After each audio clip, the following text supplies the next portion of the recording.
Hello students, BA part first आपको पढ़ते पढ़ते कुछ समय हो गया है, तो आप लोग समझ में आ रहा होगा आपको कि किस प्रकार से राजनीति विज्ञान एक बहुत ही इंटरेस्टिंग विषय है और इंटरेस्टिंग विषय होने के साथ साथ एक महत्वपूर्ण विषय भी है।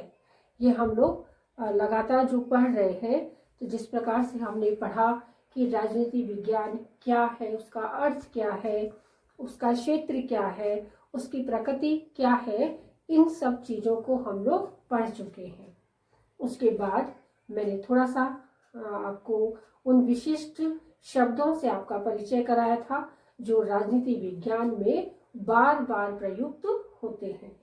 सारे शब्द नहीं है वो, लेकिन कुछ महत्वपूर्ण शब्द जो आपके पाठ्यक्रम के अनुसार आपके जो अगले कोर्स में आप लोग पढ़ेंगे तो बार बार उन शब्दों का प्रयोग होगा जिनका अर्थ आना आपको आवश्यक है, क्योंकि अब जब वो शब्द प्रयुक्त होंगे तो वो किसी वाक्य में होंगे, लेकिन उसका अर्थ उस जगह क्या है ये आपको समझाना जरूरी था। इसलिए मैंने अपनी पिछली कक्षा में आपको उन शब्दों से थोड़ा उनका परिचय दिया था, सामान्य परिचय।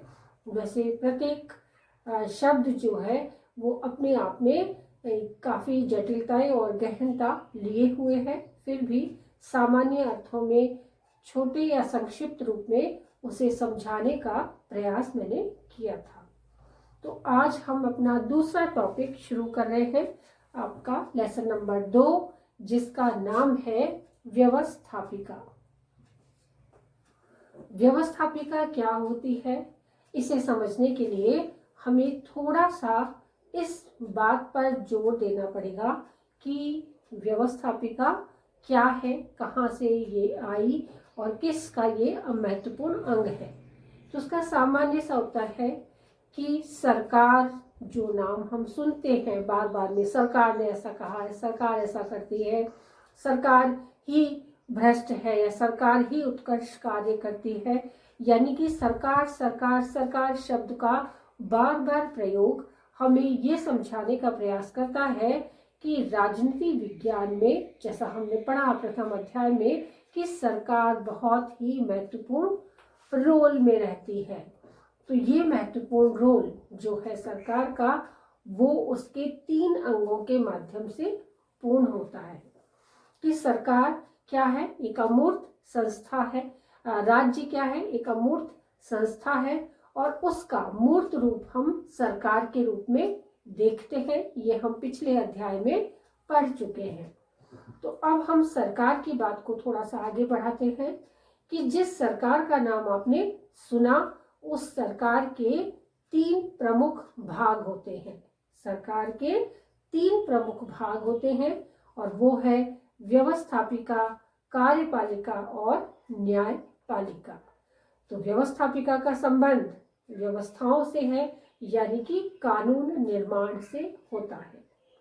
कार्यपालिका उन कानूनों को क्रियान्वित करती है, कार्यान्वित करती है।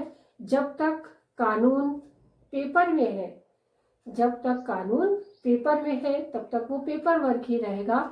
उसका फैलाव, जनता से उसका जुड़ाव, जनता में उसका रोल ऑन होना, ये सारे के सारे कार्य व्यवस्थापिका का जो है वो कार्यपालिका द्वारा पूर्ण किया जाता है।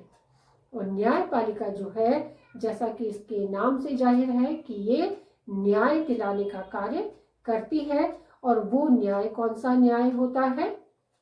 वो न्याय है कि व्यवस्थापिका और कार्यपालिका दोनों ही अपने अपने कार्य क्षेत्र में सीमित रहते हुए अपने संपूर्ण कार्यों का निष्पादन करें। तो ये कार्यों का निष्पादन, कहीं कोई अतिक्रमण तो नहीं हो रहा, कहीं मौलिक अधिकार जो सरकार ने हमें नागरिकों को प्रदान किए हैं उन कानूनों का कहीं हनन तो नहीं हो रहा, कहीं नया कानून जो बनाया गया है व्यवस्थापिका के द्वारा, वो कानून किसी पूर्व कानून को क्लैश तो नहीं कर रहा, काट तो नहीं रहा। तो ये सारी बातें हमारी न्यायपालिका देखती है, सर्वोच्च न्यायालय न्यायपालिका देखती है, जो क्या है, हम सभी का संविधान जो है वो संविधान का संरक्षक है, व्याख्याता है और समस्त नागरिकों का भी संरक्षक के रूप में वो उपस्थित है। तो ये तीनों बातें सरकार के लिए होती हैं। तो सरकार की जब हम बात करते हैं तो राज्य अपनी अभिव्यक्ति, अपनी संप्रभुता की अभिव्यक्ति जिसके द्वारा करती है उसी को हम सरकार का नाम देते हैं। जैसे डॉक्टर गार्नर ने एक अच्छी सी कोटेशन के माध्यम से ये समझाया है कि राज्य की इच्छाओं की पूर्ति जिस संगठन या एजेंसी के द्वारा होती है उसी का नाम सरकार है। राज्य एक निराकार व अमूर्त संस्था है जिसके द्वारा स्वयं कार्य नहीं किया जा सकता। राज्य अपनी संप्रभुता शक्ति का प्रयोग सरकार के माध्यम से पूर्ण करती है, अर्थात राजनीतिक व्यवस्था में विद्यमान समस्त राजनीतिक संस्थाएं बहुकार्यकी होती हैं। बहुकार्यकी का अर्थ है वो बहुत सारे कार्य करती हैं राजनीतिक संस्थाएं। किसी भी राजनीतिक व्यवस्था में कौन सा कार्य किस संरचना से संबंधित है यह जानकारी अनुभव तथा अवलोकन से ही प्राप्त की जा सकती है। राजनीतिक व्यवस्थाओं की प्रक्रियाओं का अध्ययन कार्यों के आधार पर किया जाता है और इन्हीं कार्यों के आधार पर सरकार को 3 भागों में विभक्त किया जाता है।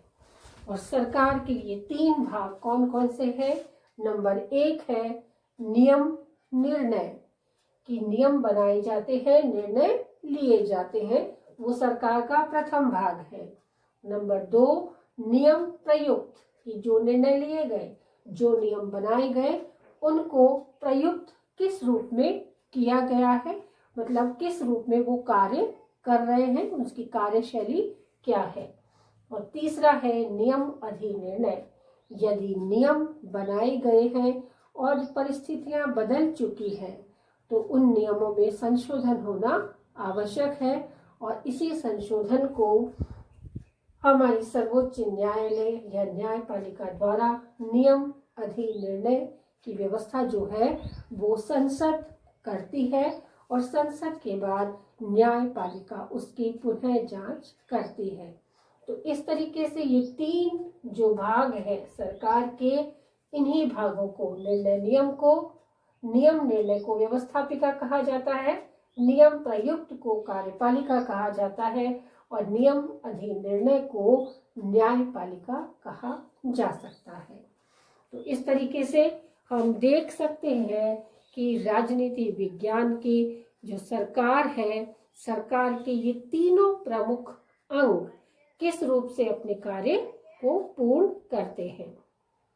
सरकार से हमारा तात्पर्य उन सब व्यक्तियों, संस्थाओं और साधनों से होता है जिसके द्वारा राज्य की इच्छा की अभिव्यक्ति होती है और इसे कार्य रूप प्रदान किया जाता है। कि कार्य रूप प्रदान करने के लिए सरकार की जो इच्छा है उसकी अभिव्यक्ति जो होती है वो इसी रूप में होती है। गिलक्राइस्ट का मानना है कि विधायी सत्ता सरकार के प्रमुख आधारों का निर्माण करती है, कार्यपालिका छोटे आधारों का और न्यायपालिका अंत का। जिस प्रकार प्रमुख आधार छोटे आधारों या अंत से प्रमुख होता है, उसी प्रकार व्यवस्थापिका कार्यपालिका व न्यायपालिका से अधिक महत्वपूर्ण होती है। कि हमने देखा कि व्यवस्थापिका जो है वो नियम निर्णय का कार्य करती है, यानी संसद का महत्वपूर्ण कार्य क्या होता है? कानून निर्माण करना। तो जैसे हम एक सामान्य सा उदाहरण लें कि हम जानते हैं कि अमुक फैक्ट्री कपड़ा फैक्ट्री है, अमुक फैक्ट्री चीनी की फैक्ट्री है, अमुक फैक्ट्री नमक उत्पादन का कार्य करती है, या अमुक फैक्ट्री किसी कपड़ा व्यापारी की है, कपड़ा उद्योग चलाती है। तो ये क्या फैक्ट्रियां हैं जो एक एक उत्पाद को विशिष्ट रूप से चलाती हैं, उसका निर्माण करती है। तो राजनीति विज्ञान में कानून निर्माण की फैक्ट्री कौन सी होती है? व्यवस्थापिका कानून निर्माण की फैक्ट्री होती है, यानी कानून का जब भी निर्माण होगा वो व्यवस्थापिका द्वारा ही होगा, यानी नियम बनाती है और निर्णय करती है। तो यदि व्यवस्थापिका कानून नहीं बनाएगी तो कार्यपालिका उन्हें कार्यान्वित कैसे करेगी, और यदि कार्यपालिका उसे कार्यान्वित नहीं करेगी तो न्यायपालिका भी खाली बैठी रहेगी, उसके पास भी कोई काम नहीं होगा कि व्यवस्थापिका ने कानून बनाए नहीं, कार्यपालिका ने कानून को कार्यान्वित किया नहीं, तो अब न्यायपालिका के पास तो कोई काम ही नहीं है कि इन दोनों पर निगरानी रखे। इस प्रकार से गिलक्राइस्ट ने जो अपनी कोटेशन के लिए बताया कि मुख्य आधार व्यवस्थापिका है, छोटे आधार कार्यपालिका है, और अंत जो है निर्णय अधिनिर्णय वो क्या है? न्यायपालिका होती है। और इसीलिए व्यवस्थापिका अपने आप में एक मुख्य अंग है। किसका? सरकार का एक मुख्य अंग है। तो ये तो उसका सामान्य परिचय कि सरकार में व्यवस्थापिका उसका प्रमुख अंग होती है। लेकिन आज हमारे जो इस वीडियो का टॉपिक है वो है व्यवस्थापिका के कार्य, कि व्यवस्थापिका मुख्य कौन कौन से कार्य करती है, तो उसके बारे में आज हम पढ़ेंगे। तो व्यवस्थापिका का पहला काम है कानून निर्माण संबंधी कार्य, कि जैसा मैंने अभी आपको समझाया कि कानून बनाने की फैक्ट्री कौन सी है? व्यवस्थापिका ही कानून निर्माण की फैक्ट्री होती है। व्यवस्थापिका को संसद और इंग्लिश में पार्लियामेंट कहा जाता है। क्या कहा जाता है? संसद या पार्लियामेंट, जैसे कल हमने पढ़ा था। और व्यवस्थापिका के दो सदन होते हैं, लोकसभा और राज्यसभा। कल मैंने आपको विशिष्ट शब्दों में इसकी जानकारी दी थी। तो व्यवस्थापिका का पहला कार्य कानून निर्माण संबंधी कार्य होता है। विधेयक का प्रारूप तैयार करना, कि किस प्रकार के विधेयक का पे कार्य किया जाएगा। विधेयक का प्रारूप तैयार करना, उन पर वाद विवाद करना, उन्हें स्वीकार कर कानूनी रूप प्रदान करना, पुराने कानूनों में संशोधन करना आदि जैसे प्रमुख कार्य व्यवस्थापिका के प्रमुख कार्य होते हैं। कि जब किसी विधेयक को कानूनी रूप दिया जाता है तब का व्यवस्थापिका का मुख्य रोल शुरू हो जाता है। विधेयक क्या होता है और कानून क्या होता है, इन दोनों में पर्याप्त अंतर है। कि विधेयक एक कार्यवाही है जिस पर केवल कार्यवाही चलती है, कि कागज पे लिखा हुआ एक प्रारूप होता है जो सबसे पहले संसद में यानी लोकसभा में वो पारित किया जाता है, जिसमें जनता के प्रतिनिधि जनता की समस्याओं और समाधानों के साथ उसका परिचय लोकसभा में करवाते हैं।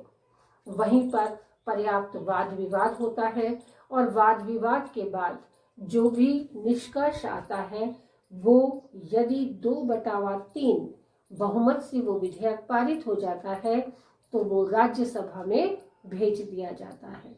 जब राज्यसभा में भी पर्याप्त वाद विवाद के बाद उस विधेयक पर पूरे वाद विवाद होने के बाद निर्णय दे सुनाया जाता है तो वो विधेयक लोकसभा और राज्यसभा से पारित होकर पहले सर्वोच्च न्यायालय में जाता है।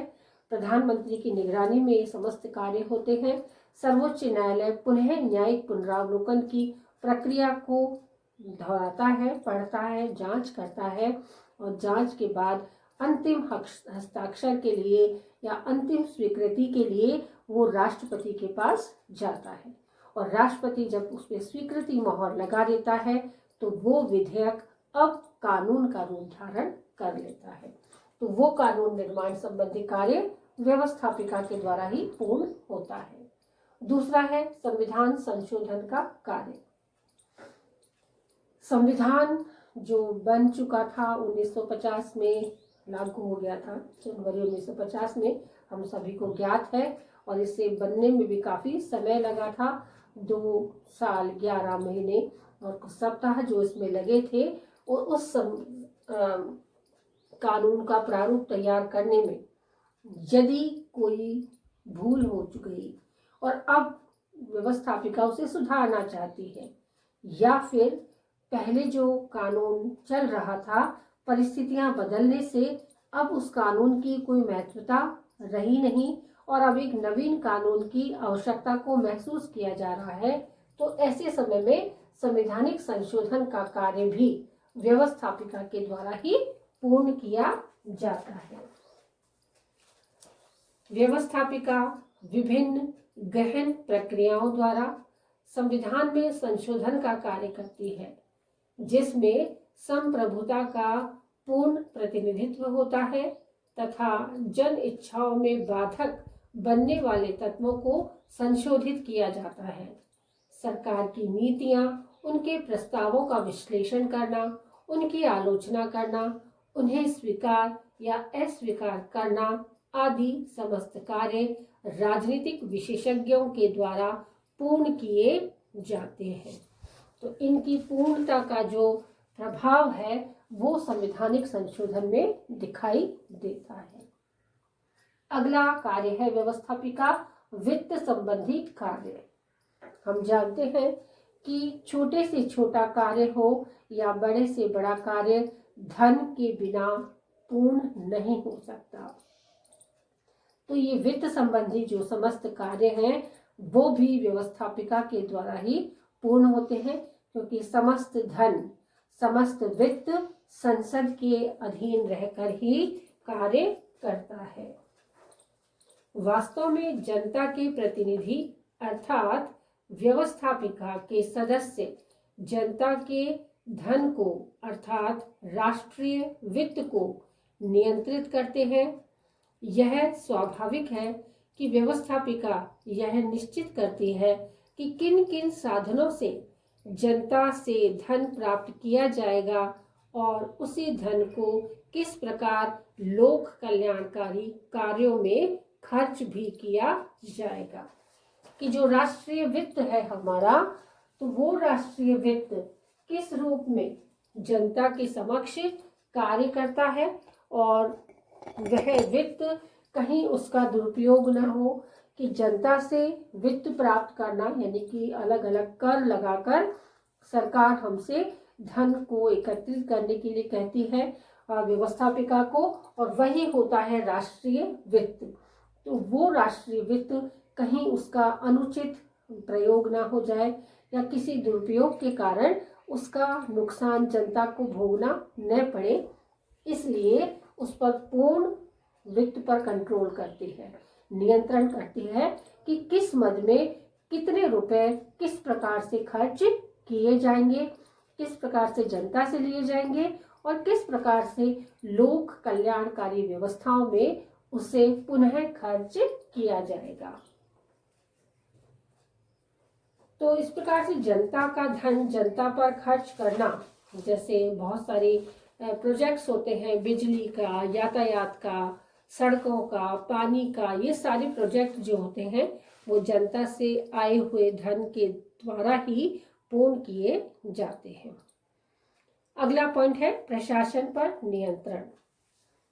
व्यवस्थापिका प्रशासन पर सीधे नियंत्रण न रखकर अप्रत्यक्ष रूप से नियंत्रण रखती है तथा अलग अलग शासन व्यवस्थाओं में इसका प्रारूप भी अलग अलग होता है।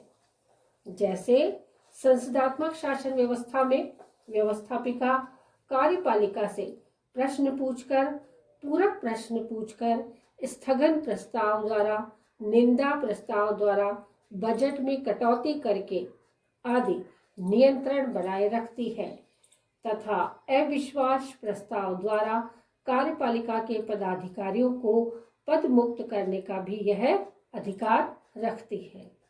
यदि व्यवस्था संसदात्मक नहीं अध्यक्षात्मक शासन व्यवस्था है तो इस शासन व्यवस्था में राष्ट्रपति द्वारा की गई समस्त संधियां, नियुक्तियों को उच्च सदन की स्वीकृति की आवश्यकता होती है और इस शासन व्यवस्था में जांच समितियों के निर्माण के द्वारा कार्यपालिका को नियंत्रित किया जाता है।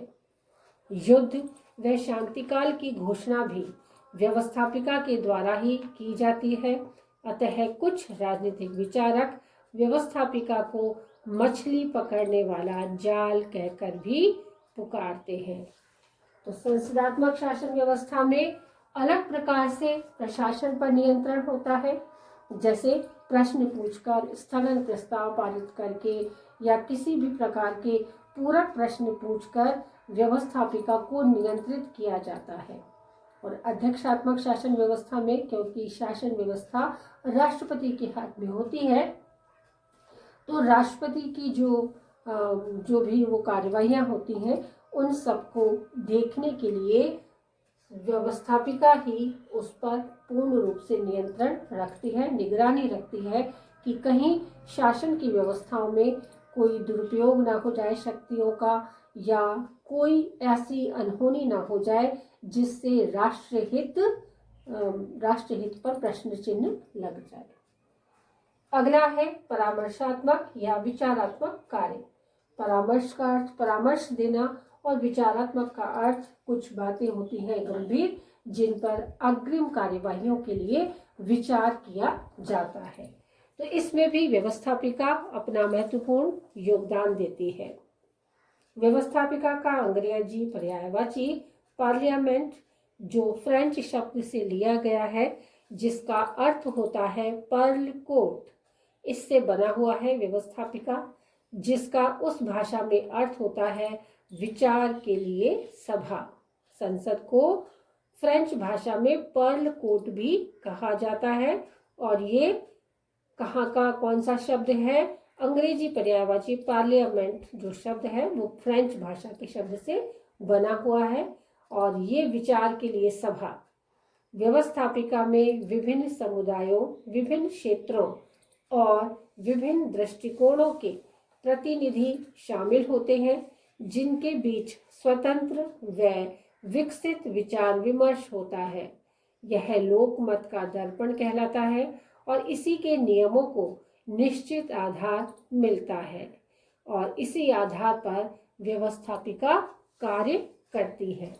यानी अलग अलग दृष्टिकोणों के व्यक्ति, अलग अलग पद से संबंधित व्यक्ति और पक्ष और विपक्ष के व्यक्ति व्यवस्थापिका में बैठकर परामर्श करते हैं, प्रत्येक कानून पर विचार करते हैं और उसके बाद में ही एक जो बेस्ट रिजल्ट बन के आता है और उसी पर व्यवस्थापिका कार्य करती है।